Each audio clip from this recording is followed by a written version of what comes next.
Folks, what's better than beating the Toronto Maple Leafs? Well, I can tell you it's not losing to them.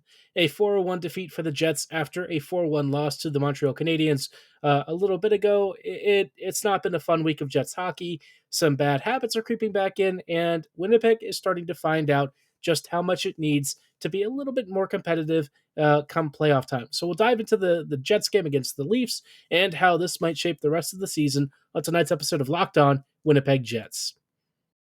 Or Locked On the Hockey Jets, your daily podcast on the Winnipeg Jets. Part of the Locked On Podcast Network, your team every day.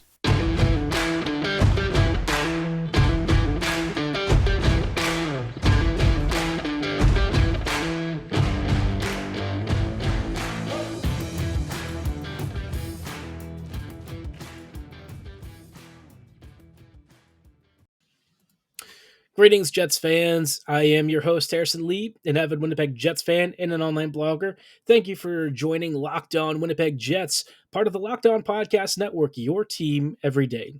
Obviously, we just saw Winnipeg lose to the Toronto Maple Leafs. It was a bit of a tough game, and we're going to dive into that shortly. Before we get started, though, just wanted to say thanks for making Locked On Jets your first listen of the day every day. If you like what you're hearing, be sure to like, follow, and subscribe on your favorite podcasting platform of choice, including Apple, Spotify, Google, Megaphone, Odyssey, and YouTube. Doing so is 100% free of charge and ensures you never miss another episode, but most of all, we just really love and appreciate your support. Today's episode is brought to you by BetOnline. BetOnline has you covered this season with more props, odds, and lines than ever before. BetOnline, it's where the game starts. Now, circling back to the Jets, obviously Winnipeg has had maybe a less than stellar week of hockey, not been the most exciting of times, falling to Montreal with a very poor effort, and then falling to the Toronto Maple Leafs with the same scoreline, actually 4-1, but this game didn't quite have the same poor effort, right? In general, the Jets pretty much dominated most of this game. I would say about maybe 60% of it, and really controlled the play. But thanks to unluckiness, some poor finishing, Ilya Samsonov apparently turning into Connor Hellebuck, and a couple of Jets' mental mistakes and some sloppy play from the star players, the Jets found themselves on the wrong end of the scoreline, which, I guess we can't really be upset about because in years past, Winnipeg used to do this to opponents, and now it's more like they're decent enough to where opponents occasionally goalie us, even though the Jets are the stronger team. So I guess my big takeaway from Winnipeg's performance is that the Jets are certainly not afraid of strong teams and strong rosters like Toronto, but the thing we've been talking about for months, ever since the offseason, was that the Jets just, as a roster, right, as a full lineup, even when fully healthy, it's just not that amazing of a combination of talent. You have a couple of phenomenal players in guys like Scheifele, Dubois, Ehlers, Connor, Morrissey, Hellebuck, Perfetti, of course, Wheeler when he was in his prime, but you start going down the depth and you're starting to notice a lot of guys are struggling to keep pace. Lowry has not really been offensively effective for the past few weeks. Manalainen is mostly just there, kind of doing stuff. Not a lot of it is very productive, unfortunately. Gagne, I think, has probably been among the best of the bottom six players, but he doesn't really have a lot of support when Stenlund and Coleman and a few other guys are definitely out there doing stuff, but I don't know that it's really helping the Jets win these games. And I think that's where it's been really hard, because if the top six, goes a little bit dry, right, all of a sudden Winnipeg's offense looks very muted. Without Scheifele and Ehlers and Connor, Dubois, and the rest of them notching like 5 goals a night, it's really hard to expect a lot of production from the third and fourth lines. And I'm not going to say that, Harkin's coming up or any of these other players that are currently in Winnipeg's system are going to solve that. I do think Janssen might be a better option than Menelainen, but he's also not great at a lot of the same things that Menelainen struggles with, especially defensively and in transition. So, the bottom line is the Jets' wing depth is just poor.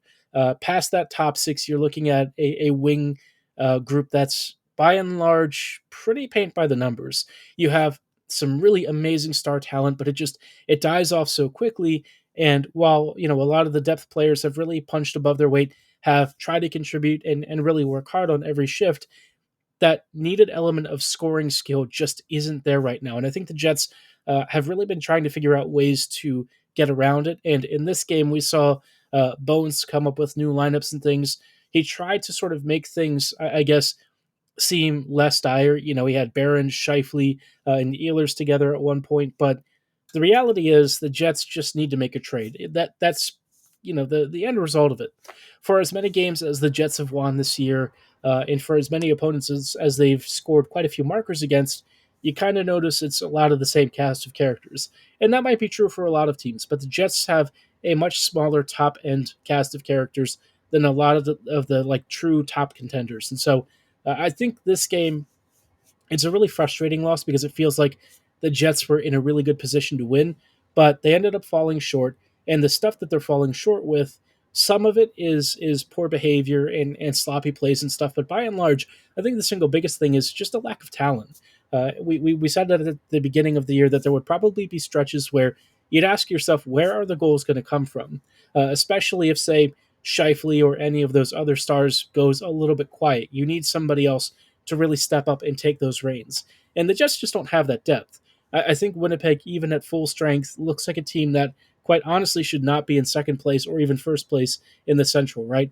Let alone first in the West. This is a Jets team that, on paper, looks decent, maybe more of like a wild card squad. So the fact that they are where they are is phenomenal. It's a really big testament to how good Hellebuck has been, how good Bones and the rest of the coaching staff have really been to get this team motivated and playing competent hockey again. But you're seeing the limits of how far they can push this magical Cinderella run. And I think the Jets really need to get aggressive over the next few weeks and start exploring, I guess, more serious trade options. And speaking of that, I do want to kind of dive into a couple of players who have started, coming back up in the press recently. Some more specific names, and what I think the Jets might be able to do in order to try and secure their services. We'll dive into one of my personal main favorite picks in just a little bit. Before we go any further, though, did want to shout out our friends and partners that I mentioned at the start, BetOnline.net. BetOnline is your number one source for all of the sports betting info, stats, news, and analysis you need this season, whether you're looking for the latest odds and trends for professional or amateur sports. They've got everything from college basketball to NFL football. They've got your post-World Cup hangover cure with a return to domestic league action both in Europe and abroad. They've also got plenty of sports podcasts and articles. So if you want to take a step away from the betting side, you've got plenty of media content to dive into and make sure that you're plugged into your favorite sport 24/7. But as always, they're still the fastest and easiest way to get all of your betting odds and info in. So be sure to register right now for a free account at betonline.net on your laptop or mobile device. It is free. And as always, BetOnline is where the game starts.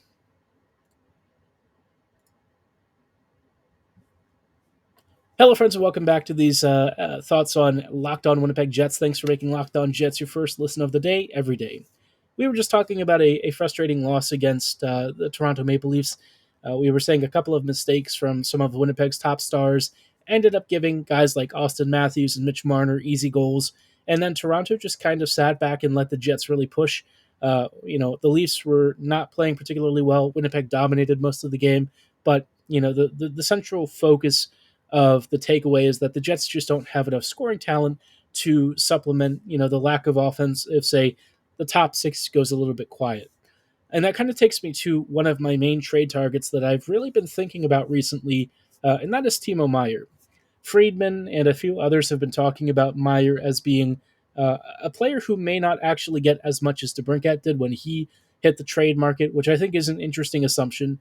Meier is a little bit older and obviously towards the end of all of that RFA, UFA stuff. So, when Timo is looking for that big contract extension, I think his qualifying offer is already really, really high, like $10 million or something. So the Jets would be looking to lock him up long term. And I think that would be, for me, a phenomenal move because, for one thing, we don't really know if Pierre-Luc Dubois is still intending to stick around. If Dubois goes, suddenly you're losing one of the best players on the team. And trying to imagine replacing him, honestly, is not a thought that I really want to have right now.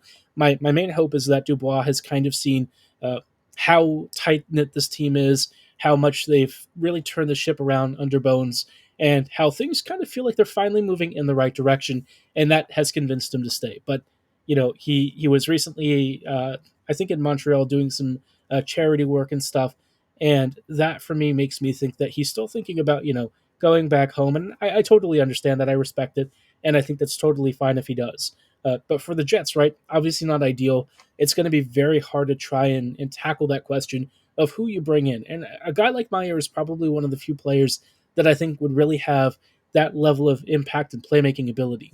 He is definitely one of the most talented NHL skaters out there. He's got a great shot. His passing is there.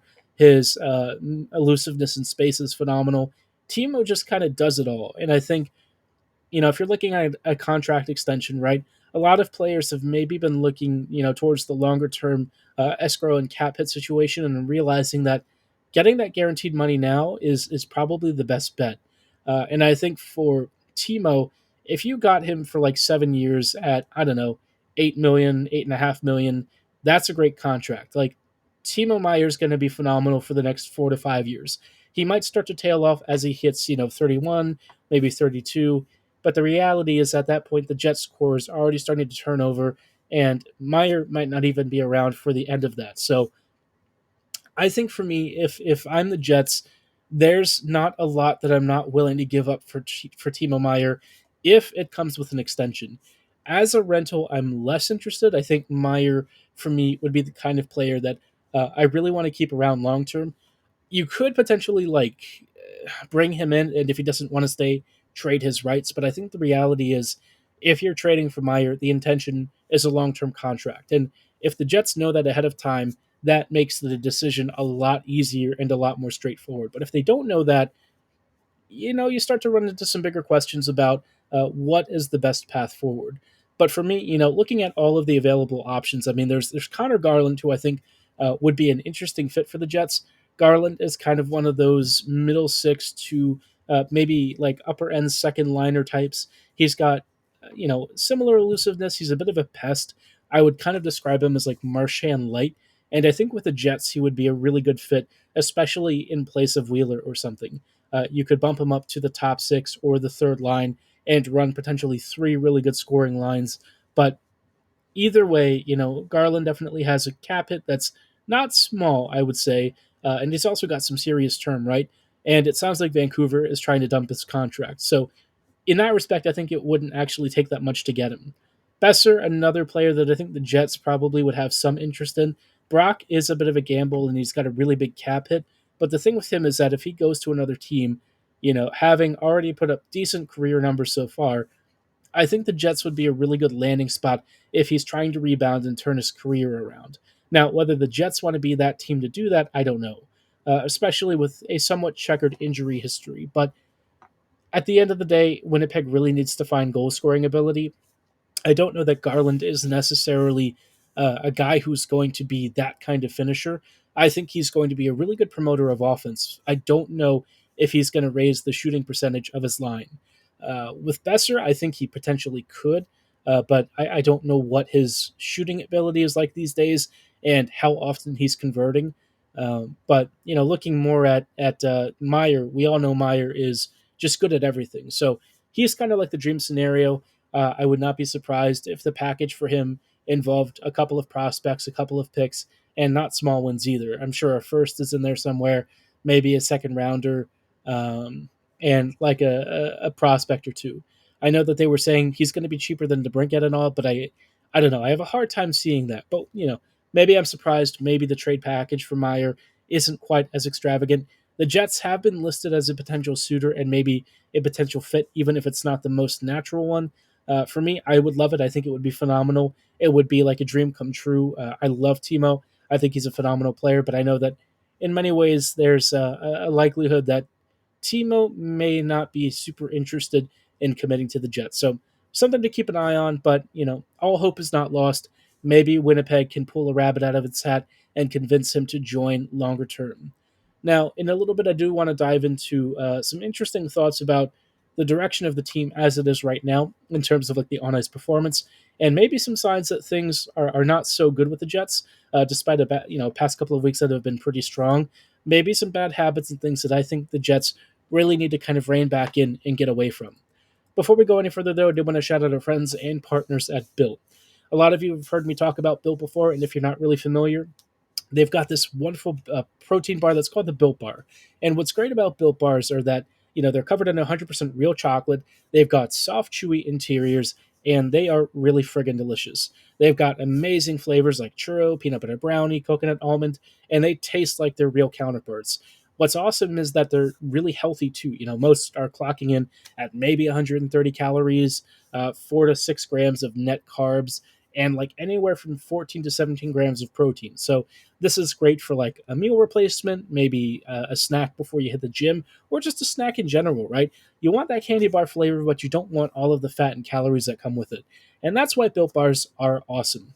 Best of all, you can also just go to like a Walmart or a Sam's Club. They've got 4 bar and 13 bar boxes, respectively, giving you a nice sampling of different flavors and top sellers. Or you can just go to built.com right now and place an order for Built Bars to get a personalized selection of what you want and to try some of their most popular base flavors. I highly recommend it. I think you'll love it and you'll agree with me. So head on over to built.com right now and pick up your order of Built Bars. Hello, friends, and welcome back to these closing thoughts on tonight's episode of Locked On Winnipeg Jets. We're just going to wrap up really quickly with some thoughts on some things recently that we've been seeing with Winnipeg that are maybe kind of concerning. I wouldn't say like panic button or anything, but just some habits and moments where I think the Jets would probably not be happy with their performance. Recently, we've been seeing them kind of turning the puck over a little more frequently, especially unforced errors and bad passes.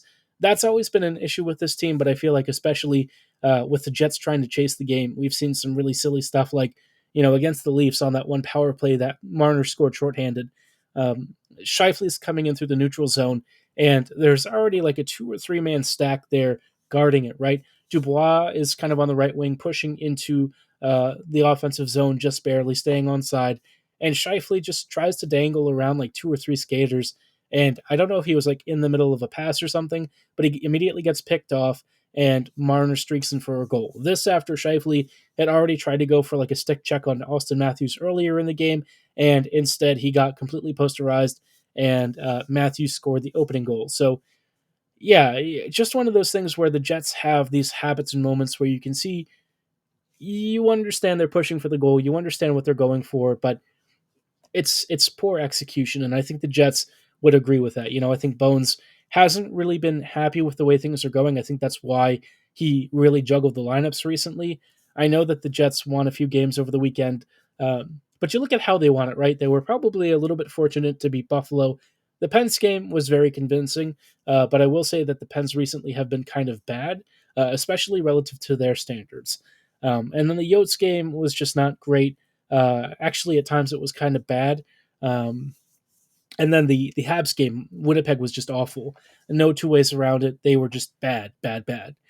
This game, I would say the effort was there. Everything, offensively was close.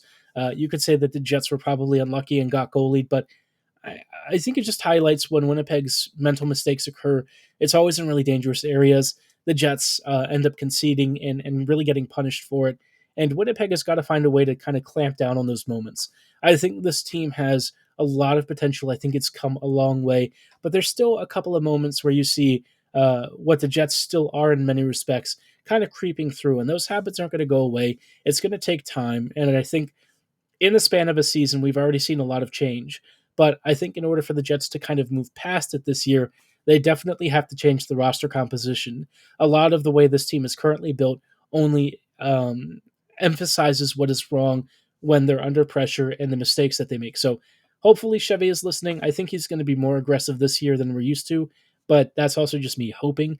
Let me know if you think the Jets are going to make trades and if you think that they will treat the next few weeks as a really big testing period. Drop your thoughts in the comments below on who you think the Jets might be after, who you think the Jets will actually end up with, and your predictions for what this team lineup might look like in a few weeks.